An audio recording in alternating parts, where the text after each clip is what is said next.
llamaban tierra adentro.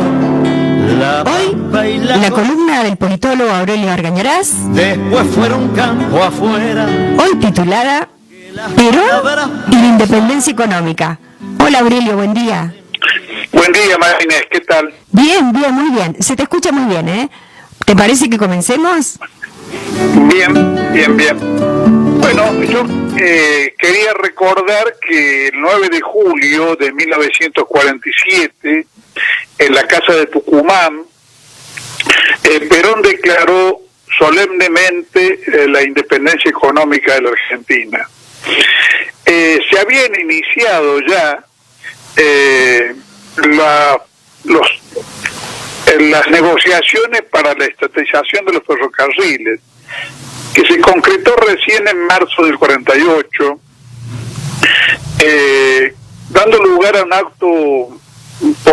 acto de masas, a un acto celebratorio que reunió en la Plaza de Retiro, según las crónicas de la época, 1 millón de personas.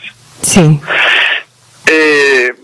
Creo que la Argentina tenía, o la Argentina mayoritaria al menos, tenía conciencia, una conciencia muy clara y un entusiasmo también muy firme de que eso había sido un paso trascendental, junto con otras medidas que se estaban tomando, destinada, digamos, a obtener la independencia económica del país.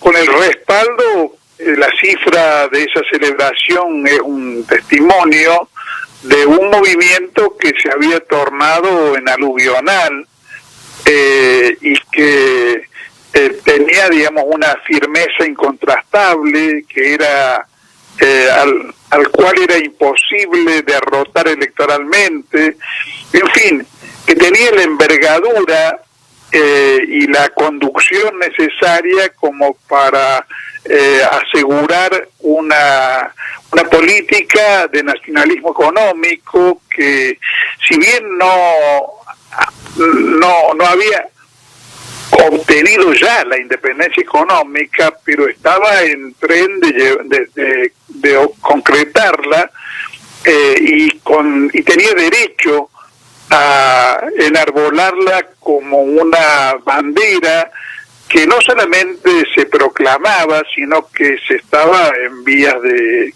concreción, que se estaba luchando para concretarla y afianzarla con medidas tan importantes como la nacionalización de los ferrocarriles, de los tranvías, de los teléfonos, la creación de la marina mercante del Estado, la constitución del IAP y una serie de medidas que le daban al Estado argentino el poder suficiente como para que dejáramos de estar en manos de un poder extranjero. La Argentina todavía no conoce, salvo unos pocos especialistas, y muchos de ellos lo conocen, pero lo ocultan o pretenden que no lo conozcamos, que no solamente que nuestra relación con Gran Bretaña de la época dorada que los sectores oligárquicos actuales añoran, no tuvo nada de idílica. Que inclusive, por ejemplo, doy un caso, ¿no? Sí. Se ha recordado muchas veces para denostar al presidente Avellaneda su declaración de que íbamos a pagar la deuda externa a costa de cualquier sacrificio que hubiera que hacer.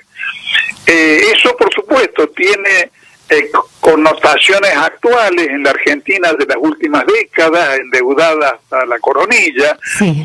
pero nadie recuerda que además estábamos en ese momento, y estuvimos más de una vez, en 1976, bajo la amenaza de una intervención militar extranjera.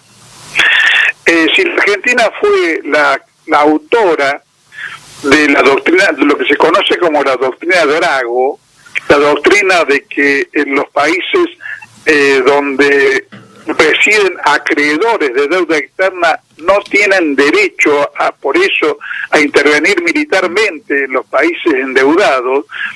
Drago fue ministro de Roca en periodo del segundo gobierno de Roca, de 1898 a 1904, y se ha intentado presentar su doctrina, que tiene el sello roquista, como un acto de mera solidaridad continental, que la hubo, con Venezuela, y no como algo que en realidad también interesaba a la Argentina, porque la Argentina varias veces había estado bajo amenazas semejantes. En una oportunidad, el embajador inglés había mandado un barco de guerra a Rosario, porque había el gobierno de la provincia de Santa Fe había pretendido dictarle ciertas normas al Banco de Londres. Esos episodios de soberbia imperialista muy anteriores a Malvinas no se recordaban en la Argentina antes de Malvinas y lamentablemente no son recordados tampoco hoy. No, para nada. No, la mayoría de los argentinos ignora esas historias. Digamos, se ha popularizado la conmemoración de la vuelta de obligado, pero dejando sobrevolar la idea de que eso es una cosa de la época de Rosas, y que la Argentina posterior vivió una especie de noviazgo idílico con Gran Bretaña, y se desconocen estos episodios incluso de amenazas armadas ya de esa época. La protesta, por ejemplo, del embajador inglés, porque en un mapa argentino aparecían las Malvinas como territorio argentino, y pedido de explicaciones al gobierno argentino de qué estaba pasando con eso, también durante el segundo gobierno de Roca. Entonces, la declaración de la independencia económica en 1947, por parte del general Perón, de alguna manera era un eco digamos, de reivindicación de la independencia nacional, y ya no solamente de la independencia política formal de autogobernarnos, sino de la independencia real que implica poder ser dueño del propio destino del país, cosa que no se logra sin el manejo de los resortes fundamentales de la economía. No se puede lograr bajo el formato actual, por ejemplo, donde las grandes empresas son más poderosas que el propio Estado argentino, y la lucha entre el Estado y las empresas es una lucha donde normalmente se pierde, y donde parece una lucha de David contra Goliat, siendo Goliat el capital extranjero. Claro, indudablemente, con muchísimo poder. Claro. Ahora, la pregunta que yo creo que está en el inconsciente colectivo de muchísimos argentinos, y de los mejores peronistas que hay en la Argentina, es cómo podríamos hacer para volver a esa Argentina orgullosa, fervorosa. Félix Luna dice que era una fiesta, pero además no era una fiesta en el sentido del jolgorio, era una Argentina que se autoapreciaba y que se enorgullecía de haber logrado quedar colocada en esa situación, en la cual no en vano en el discurso de Chaco, Cristina Kirchner recordó que en 1949, mientras China padecía hambre, la Argentina estaba fabricando aviones. Sí. ¿Cómo se ha trastocado la comparación entre uno y otro? ¿Cómo volver a esa Argentina? Creo que es una pregunta que de una manera o de otra nos planteamos todos. Y yo quisiera decir en esta ocasión que me parece que la fórmula que nos aproxima a definir el problema de cómo volver a esa Argentina, es recordar que en aquella época todo empezó en la Secretaría de Trabajo y Previsión. Así es. O sea, todo empezó con una acción dirigida a construir un poderoso movimiento nacional de masas. Y esa es nuestra principal carencia actual. Si no fuese una carencia, porque algunos peronistas dicen, bueno, pero ahora ya existe el peronismo, ¿qué es lo que vamos a fundar? Pero cuando aparece esa expresión jactaciosa y vana, no, se está soslayando la pregunta de que en las actuales circunstancias, y hace ya varias décadas, cortamos clavos cada vez que hay elecciones. Sí. Y a veces las perdemos.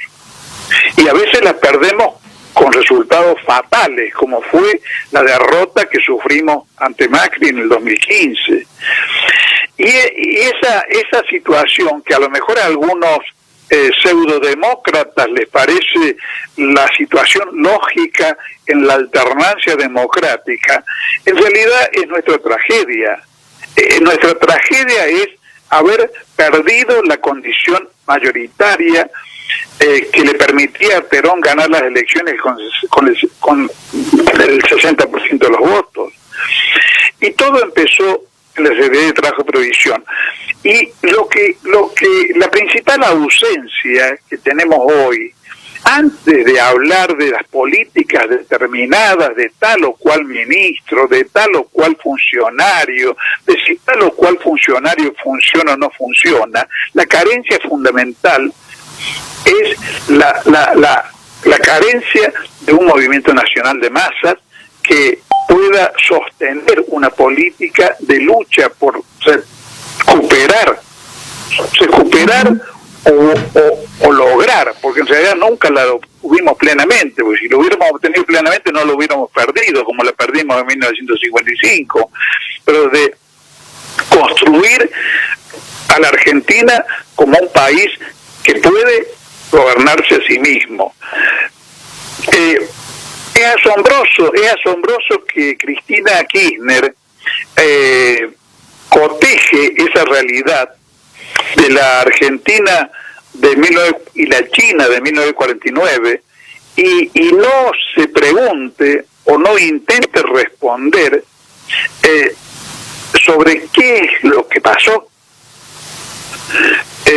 porque la explicación de lo que pasó es una explicación fundamental, no es un problema menor.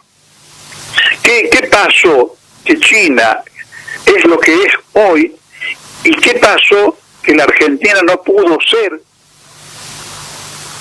o no pudo recorrer un camino similar al de China y está hoy en una situación de país frustrado? Hace 75 años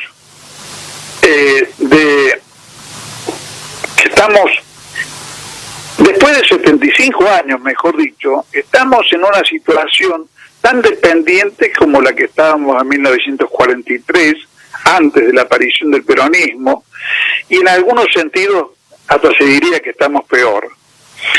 Y el movimiento nacional que subsiste o que sobrevive a todas estas décadas, la verdad que si hacemos un honesto examen de conciencia o un honesto examen del paciente, no muestra buenos signos de vitalidad. Es un movimiento que ha perdido las últimas elecciones, al cual le cuesta mostrarse unido, que hace rato que ni siquiera plantea con claridad una política de liberación nacional.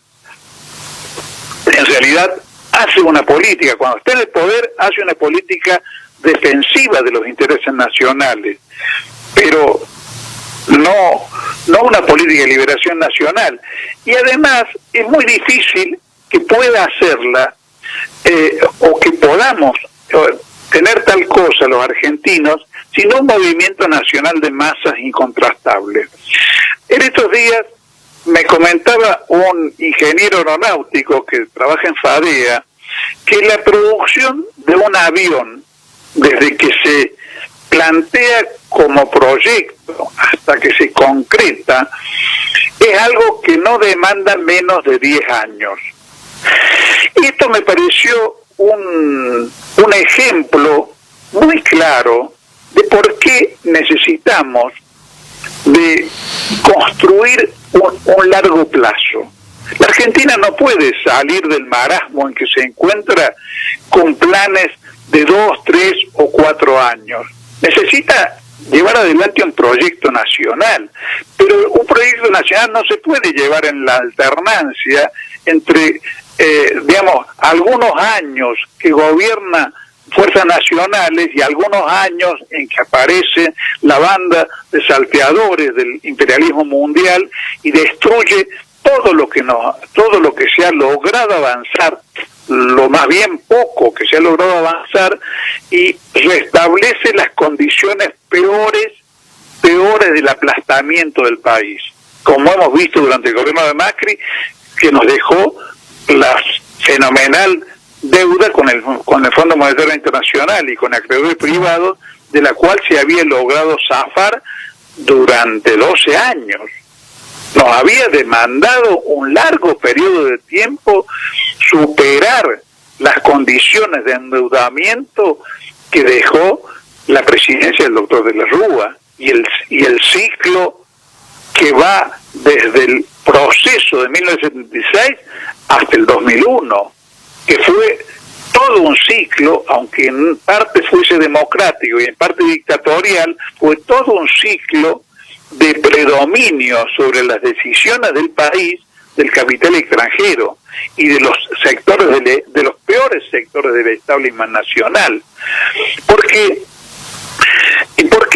hablo del establishment nacional? Porque la tragedia de la Argentina, y por la cual no hemos podido nunca tener un largo plazo, varias décadas de desarrollo nacional consecutivo, es que carecemos de una élite económica que apueste a enriquecerse enriqueciendo el país, como que fue el secreto del desarrollo norteamericano, del desarrollo inglés, del desarrollo de Alemania, contar con varias décadas en la cual una élite subordinaba al conjunto del país, le extraía plusvalía a sus trabajadores, pero para reinvertir las utilidades fundamentalmente en el engrandecimiento de su propio mercado, o sea, de su propio país. Sí. Acá tenemos una élite que está pensando en cómo fugar, y en parte es natural por la importancia que tienen las empresas que vienen del extranjero, que vienen para llevarse la plata, no para traerla. Si traen algo bajo condiciones beneficiosas, que hay que crear el clima ideal para que vengan inversiones, nos dicen los economistas. Si traen algo, cuando encuentran un clima ideal, es para llevárselo después, no para reinvertirlo, no para engrandecer a la Argentina, sino para engrandecer los lugares, los centros donde están asentadas las casas matrices de esas grandes empresas, que son los países centrales, los países imperialistas del mundo occidental. Entonces carecemos de una élite de ese tipo. Entonces la única manera de poder desarrollar el país es con un Estado fuerte que pueda someterlas a esas grandes empresas, someterlas al poder del Estado, y obligar a que o actúen en beneficio de la Argentina o se vayan. Porque si no actúan en beneficio de la Argentina, es preferible que se vayan.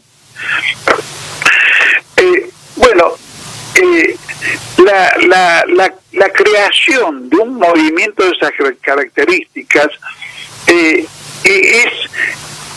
imprescindible si queremos pensar en volver al momento fundacional que estamos evocando hoy cuando hablamos de la independencia económica, o al momento fundacional de la Argentina misma, si pensamos en el 9 de julio de 1816. La Argentina es un país que vive, digamos, como si estuviera sometido a la condena de Sísifo, a subir la piedra hasta la punta del cerro para que una fuerza cósmica la baje de nuevo y tengamos que iniciar otra vez el esfuerzo de subir la piedra para no llegar nunca. Pero lo que impide eso es la presencia de fuerzas antinacionales en la Argentina, predominando, contando con todo el poder económico y contando además, cuando el movimiento nacional no tiene vitalidad, no tiene fuerza, no tiene vigor histórico, con que no tiene oponentes, y en consecuencia puede hacer de la Argentina un coto de caza o un país saqueado. Esa es la situación que vivimos y que creo que se impone un debate profundo para que comencemos a crear las condiciones políticas necesarias, que son las decisivas. No tiene ningún sentido, así como decía el ingeniero Fadea, como los políticos de la Argentina saben que no tienen largos plazos, él no lo decía, pero por la alternancia solamente hacen planes para 2 o 3 años. La fábrica militar nuestra Fadea fue un proyecto que maduró a lo largo de varias décadas porque por esos azares de la historia nacional fue colocada bajo el mando de las Fuerzas Armadas desde 1927 en adelante, y bueno, y fue madurando hasta encontrar en el momento del nacimiento del peronismo un gran impulsor, un decidido gobierno que apostaba a hacer de eso un centro de producción mecánica del país, en aviones, en automóviles, en tractores y en motocicletas. Pero de 1927 a 1955 hay un periodo de casi 30 años. Entonces son los ciclos que necesarios para que un proyecto de país logre un mínimo de madurez. Y la Argentina no va a lograr eso pensando como nos estamos acostumbrando a pensar en que el año que viene es un momento distante e incierto donde no sabemos qué es lo que va a pasar. Tenemos que poder hacer planes, y en parte, creo yo, nuestra población vive la relación con la política como una relación que la fastidia, porque vive también ella, como el país, en una situación en la cual es muy difícil hacer planes, es muy difícil pensar en el día de mañana, es muy difícil avisorar un futuro, es muy difícil pensar que si uno hace bien los deberes, o sea, si uno se esfuerza, si es inteligente en el manejo de su profesión, de su trabajo, de su vida, va a obtener lo que se supone que merece. Entonces, bueno, creo que el aniversario del 9 de julio es una ocasión que nos llama a reflexionar sobre toda esta cuestión. Claro que sí. Un abrazo, Aurelio. Gracias por tu participación y por tu colaboración, como siempre. Gracias a ustedes, María Inés. Hasta el sábado que viene. El común destino, ni explican por cuál camino llegamos a ser despensa.